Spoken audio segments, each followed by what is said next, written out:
Di mo ba napansin? Di mo ba napansin? Nagde-develop ang film sa dilim. Sa dilim, sa dilim. Tuwing ang langit ay itim.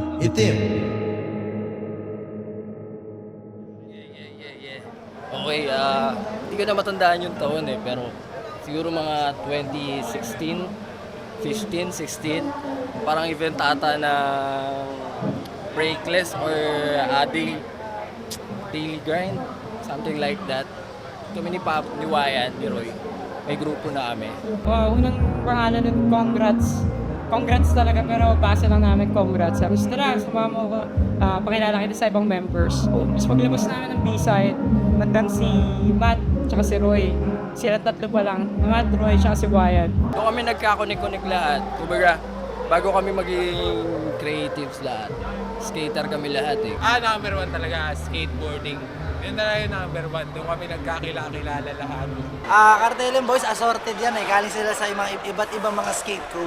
Pero nagkikita sila sa frequent skate spots na Ayala, Paraiso Ledge, saka dati Metro spot sa may Makati.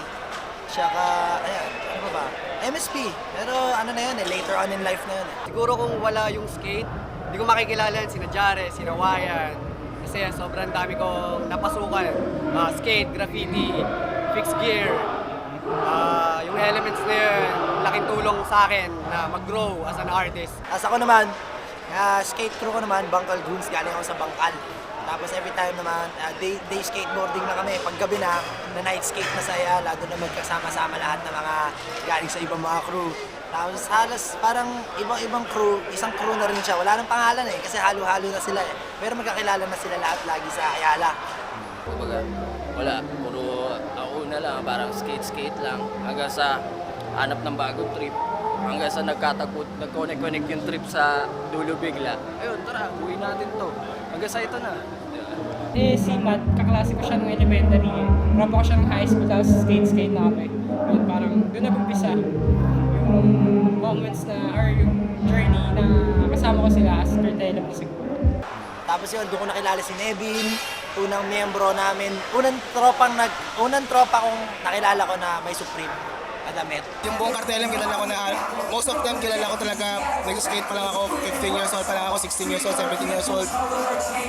Tapos nag-evolve na lang siya. Matagal namin nag-i-skate nila Pablo eh, tapos sa B-side, indoor, beat lang. Kung alam nyo yun, yung B-side KFC, bangketa lang siya, walang obstacle. So, talagang street style lang, talagang flats lang. Ang obstacle lang namin doon, gutter lang. Kumbaga, ang trip mo lang doon, line, tas manual. After nun, trick down sa gutter, safe na kami doon.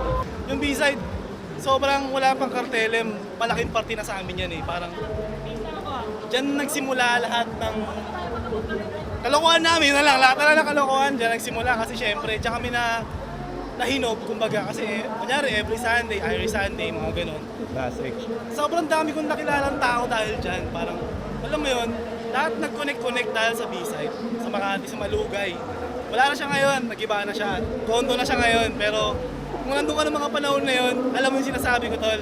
Ganun, hanggang sa, may na, parang magic siya, man. Si Roy, hindi nagsiskate si Roy pero may ollie siya. Pero lagi siyang kasama sa lakad ng mga skater. Kahit mag-street skating, minsan nakaangkas lang yun sa bike. Di pa siya marunong mag-bike nun eh. Tsaka naka-e-bike siya noon, gano'n. Nakaangkas lang lagi. So, naglalakad lang siya pag nag-i-skating.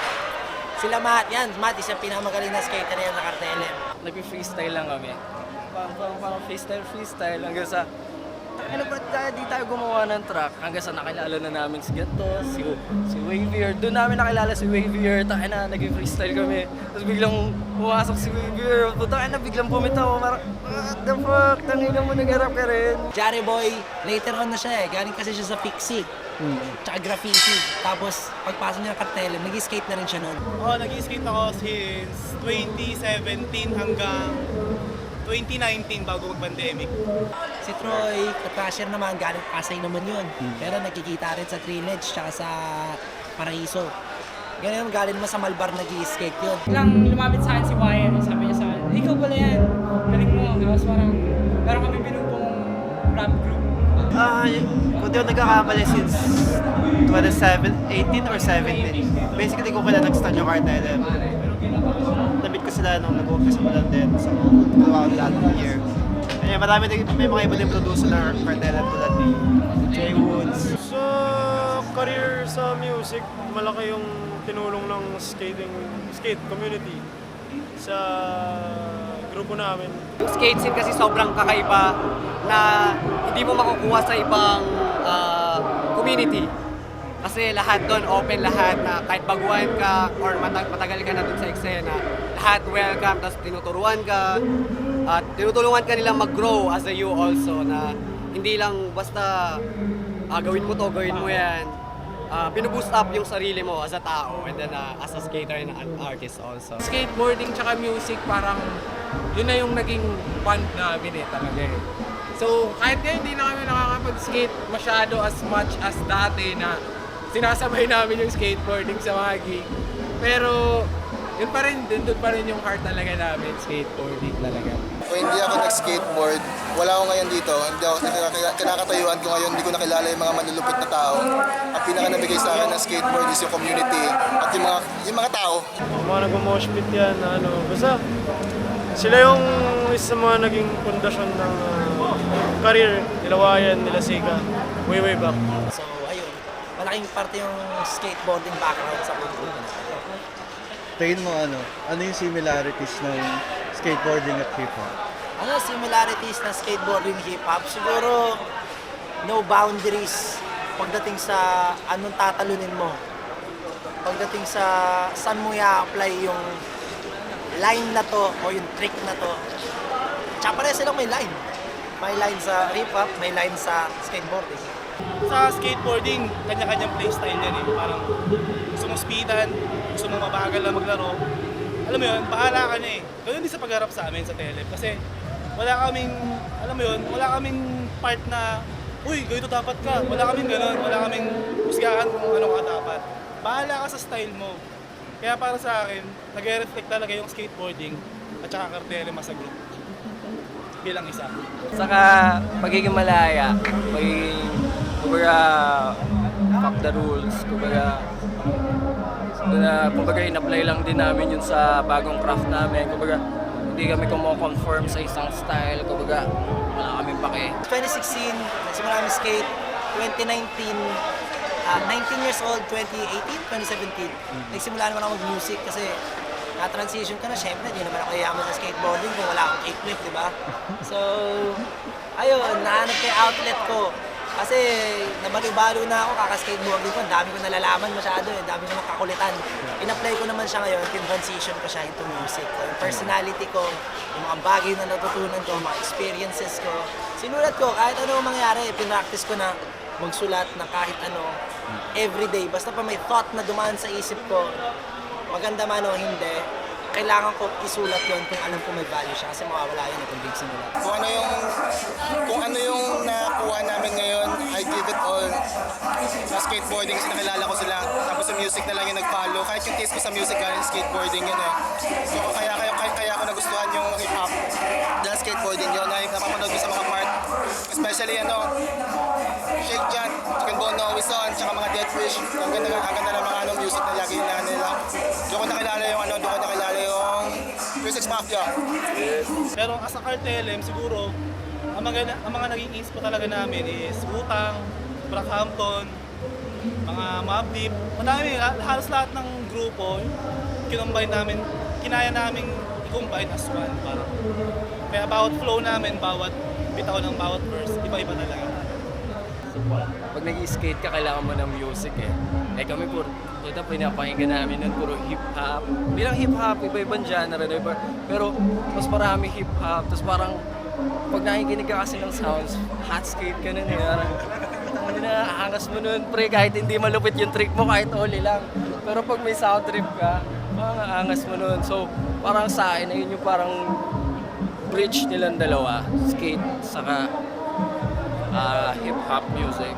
Kasi parang may sa skate may genre din eh, may punks, may ghetto, iba-iba din eh. Kumbaga kami nasa side kami na parang ghetto kami. Kumbaga, yung style namin, parang yung mga tricks namin, ghetto rin tawagin eh. Kumbaga ganun. Para sa akin yung skateboarding, ano na siya, isa na siya sa element ng hip-hop. Para sa hip-hop kasi, di ba, dyan yung B-boy, MC, graffiti, tapos DJ, yun. Parang pumasok na yung skateboarding na isang element na rin ng hip-hop. Diba? Mag-skate ka. Alas karamihan naman ng trasher. Ngayon, karamihan hip-hop na din eh. So, dati, may daming punks, nakista. Pero ngayon, medyo diverse na eh. Dami ng, lalo na sa atin, parang halos karamihan sa amin, skaters. So, maraming na-implementsya na skaters na akin. At malaking sound trip, ganitong style, ganitong genre. So, malaking tulong siguro yung Cartel sa hip-hop sa Pilipinas or yung skateboarding sa hip-hop sa Pilipinas. Kasi, nadagdagan ba ng elements yung hip-hop? Para sa akin, yung skateboarding element na siya ng hip-hop. Pero ngayon naman at present, may ilalabas kayo na mixtape. Feeling mo ano yung naging evolution ng Cartel ngayon in comparison sa before na tinatry na rin? Feeling ko mas light na yung pressure. Mas like before, parang lagi ka may kasapatunayan eh. So, pinakamagaling ako, pinakamalipit. Parang ngayon, kinikwento na lang namin kung ano yung mga experience talaga namin. Kung ano yung mga gusto namin sabihin, nagiging way of expression talaga siya ng mga nararamdaman namin. Kaya bad trip kami, ito nalagay natin sa kanta. Ngayon, na-control na namin yung sarili namin dahil tumanda na rin kami lahat. Pero naiintindihan na rin namin yung kulit. Yung kulit namin noon, wala namang, yun ang problema rin, wala kaming boundaries, wala kaming control, puro kulit lang. So yun ang nag-make ng group namin at yun din ang nag-break ng group namin. Pero ngayon, tumanda na kami, ang dami na namin naiintindihan kasi nagkanya-kanya kaming career sa music. Marami namin ngayon naiintindihan, ang dami nga namin ngayon alam. Well, it is what it is. Salamat sa lahat na nakikinig sa amin at saka sumusuporta. Alam niyo yung mga pinagdaanan namin since day one. Since una pa lang na mga nagigig kami na pinipilit namin mag-gig kahit hindi kami tanggap ng mga event, mga organizer, pinipilit namin. Tapos yung mga tao na nandun na sa amin sa simula, unang-una pa lang, alam namin mga mukha nyo at mga itsura nyo. Kaya maraming salamat sa lahat ng tao na nandito pa rin hanggang ngayon. Through the years namin magkakasama sa Cartel and as a DJ for me na lagi nasa likod ng eksena, yung camaraderie ng isang grupo, kaming halos brotherhood na yung ginagawa namin. Tapos yung mga sounds na nagagawa nila na napapahinggan ko na kung ano yung mga dapat at saka kung ano yung mali na naambag ko din para sa kanila as a DJ na nasa likod. Yung na-develop sa grupo namin, sa sobrang dami na din kasi naming pinagdaanan, parang hindi na siya grupo eh, parang family. May cliche pakinggan pero yun na yun eh. Parang mga kapatid ko na yung mga yun. Kasi simula kami as Telem, parang unsure pa kami sa lahat eh. Parang, sige, trip-trip lang naman eh. Parang bahala na. Nag-record kami sa amin, sa bahay ko. Bedroom music lang talaga, parang DIY lang lahat. Parang setup tayo sa kwarto ko, may laptop ako. Meron kaming bagong biling mic. Ay, di pa pala, wala pa kaming mic noon. Ang gamit lang naming mic, mga pang computer shop, headphone, tas yung may mic. Yun yung gamit naming mic. Tapos, nagsulat kami. Yun na, the rest is history. Oh, wala eh. Hindi na ako nag-produce ngayon. More on managing na ako ngayon eh. Ang sa producing ng Cartelem yata, if I'm not mistaken. Si Luigi Kun, tas sila Tats Maven. Yun ang mga nagpo-produce sa kanila ngayon. Personally sa production process ko, noon mas sample phase ako kasi yun din yung roots ng hip-hop music sampling. Ngayon, this past years, nakakala ko mag-piano, so mas taker pa rin ko yung pag-play ng instruments sa production yan. Hindi namin alam kung ano yung ginawa naming malaking impact para ito kasi ginagawa lang namin yung gusto namin talaga eh. Parang, alam mo yun, walang plano eh, para ito yung kalabasan eh. Kumbaga, pag lumabas yan, yun na yun, parang bahala na yung tao makapagtanggap sa music na yun. Kasi yun na yun eh. Pero nung gulat niya ako, ginagamit yung, example, bulletproof namin ni Sika. Ginagamit sa mga na-aksidenteng tao, mga nabubunggo ng kotse, nag-road rage. Hindi naman para yun doon, pero naging para doon. Example na lang yun, na bahala na sila kung paano nila gagamitin yung track na yun. Ang ginagawa kasi namin ngayon, siguro ang masasabi ko, di na kami masyado nagtatry. So bali, natural na lang siyang nangyayari kasi parang second nature na rin namin talaga ang music eh. So di na kami magtatry ng yung the hardest. I mean, we do our best but natural na lang siyang gumagalaw. Kasi parang may period of time na nakalimutan naming maglaro, yung mag-enjoy. So parang yun na yung nababalik ngayon. Yun siguro. Sa last na lang. Kasi, sino favorite mong skater? Skater? Ano ba? Local? Oh. Pwedeng mix, yun siguro top of the mind mo na skater. Top of the mind skater. Wow. Oyo, si Guide mula sa Cebu. Ang dami kong, shit! Mga IG name yung mga alam ko sa Cebu eh. Sige, Anyways, sige. si Guide na lang muna mababanggit ko for now. Si Jazz, tropa ko dyan sa Cebu. Shoutout sa inyo. Si Oyo, si Motik, syempre, Marjeline Didal, puki ng ina, nasa Tony Hawk, pre. Yes, sir. Fucking history yun, pre. So, man, hindi naiintindihan ng tao kung gaano kalaking bagay yun. Sobrang laking bagay nun sa mga taong nakakaintindi ng game na yun, tsaka ng game na to. Yes. So yan, shoutout sa inyo, pre, lahat. Sana yung mga malulupit mag-skate, mabigyan pa ng mga opportunities. Ay, Jerry! Jerry tsaka si Kevin, I love you so much, pre. Sobrang lupit niyo. Sina Rashid, Kuya Rashid, Kenneth Evangelista, yan yung mga old school na kuya. Dun yung mga naabutan ko. Yan, since sobrang tagal ko rin na parang naglaro nun before. Tapos nasubaybayan ko rin onte yung mga skater. Yan, si Coach Fuji. Si G. Fuji, yan, mga malakas maglaro. So, Oyo, Jerry, Santillan, tapos Kevin Albasan. Spunky! Spunky! Spunky! Paborito ko talaga si Jim Greco eh. Tsaka si Eric Hillington, favorite ko yan. Tsaka si Bigel, kahit di siya lang skate, magaling siya filman, napagaling na filman. May mga nandun, Dead Fish Boy, Shake Cat Boy, sobrang ano ko talaga. Yun lang, ayun lang naman. Ano lang, At saka si Jerry Santillan. Alam nyo na yan. Hey, tangin na mo, happy birthday! Si Jerry, tsaka si birthday! Tsaka si Happy Motik. birthday! Sana yung mga trasher, magkaroon pa ng maraming oportunidad sa Pilipinas para magawang marketable or more profitable ng skateboarding in many ways like ads or probably endorsements and shit. Sana makuha ng lahat ng mga tropa yan, lalo na sa mga deserving, lalo na dun sa mga binibigay nila yung buhay nila para sa skateboard na yan. last na lang, sa mga younger generation, or kahit di younger, yung mga parang nai-inspire sa inyo. Ano yung parang honest, yung parang real talk na gusto mo sabihin? Since mga best friend. Ito, real talk lang. Ako kasi, pinagpilian ako kung music ba o school. Pinili ko yung music. Pero, pag ginawa mo yung decision na yun, dapat committed ka, tol. Huwag kang tatama rin, huwag kang labas ka na maglabas, tol. Magtiwala ka sa sarili mo. Yun lang, tol. Huwag kang susuko. Huwag kayo titingin sa pera. Huwag niyo nga habulin yung pera. Pag hinahabol niyo, lalong tatakbo pala yun. Yun. Yun lang. Focus on your craft. Enjoy. Lagi ko sinasabi na galingan nila eh. Like, ako pare-pares lang tayo. Kung kaya kong pare-pares lang tayong tao, kung kaya mo rin. Parang you can be whoever you wanna be. Pero, yun lang, stay true lang palagi. Stay you. Hindi mo kailangan magpanggap. Kung nahihirapan ka, kwento mo kung paano mo natakasan yung hirap na yun. Ganun, sa ganun paraan, di ba? Parang iwas reklamo, work on yourself, mas physically, mentally, lyrically, gusto mo, dig deeper. Yun lang, alam ng tao eh, kung totoo ba yung sinasabi mo hindi, mapapansin nila makikita nila yun eh, nagyayabang ka or nagsasabi ka na totoo, yun lang, kaya yun, galingan mo, araw-araw, pwede ka maging kung sino gusto mo maging, stay true, stay you. Do it. Do it lang ng do it. Kumbaga, tira lang ng tira. Kumbaga, wag kang kabahan. Ayun lang, huwag kang kabahan. Do it mo lang ng do it. Smoking in the OBC, Gina, call me Cena. You can't see me. Pull up in my imaginary Lamborghini.